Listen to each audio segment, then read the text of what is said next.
colonne 16A. Alors, pourquoi 16A et 16B? Parce que avant la maman 37, il y avait une seule colonne 16 dans laquelle il y avait arrimage et séparation. Mais pour beaucoup de personnes dans l'industrie maritime, ils ne comprenaient pas les instructions d'arrimage puisqu'elles ne concernent que les armateurs. Donc quand on était à terre, chargeurs, transitaires, etc., ils étaient un peu perdus. Donc pour cette raison-là, il avait été demandé de séparer en deux la colonne 16, qui est devenue donc 16A pour tout ce qui est arrimage et séparation, et manutention, pardon, et 16B ce qui est séparation. L'une des conséquences de cette séparation en deux a été que, au lieu d'avoir le texte, par exemple gardé au frais, et ben maintenant on va avoir un code et il faut aller chercher dans une autre partie du code ce que cela veut dire.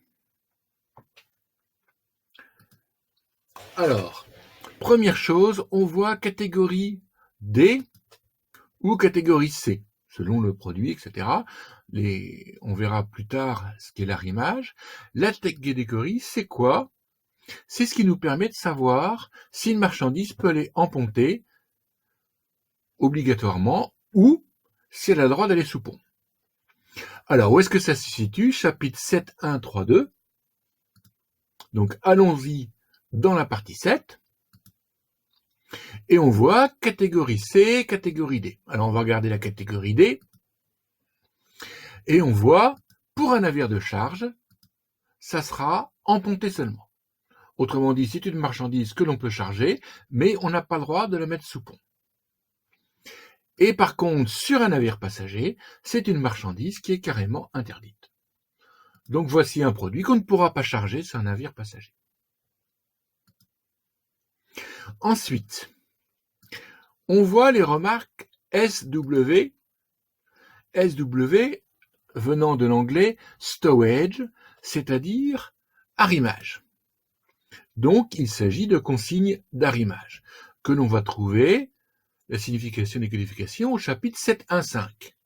On reprend notre volume 1, partie 7.1.5, et qu'est-ce qu'on voit? SW1 veut dire à l'abri des sources de chaleur. SW2 à distance des locaux d'habitation, et ainsi de suite. Voilà. Et ensuite, on a aussi des instructions H2, H3. H comme handling, donc manutention. Ce sont des consignes de manutention.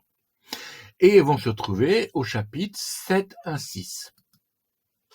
Je retourne dans mon code MDG et on voit au chapitre 7.1.6 que H2, par exemple, tenir au frais dans la mesure du possible. En fait, c'est un peu comme la bière, quoi. Il faut la garder au frais.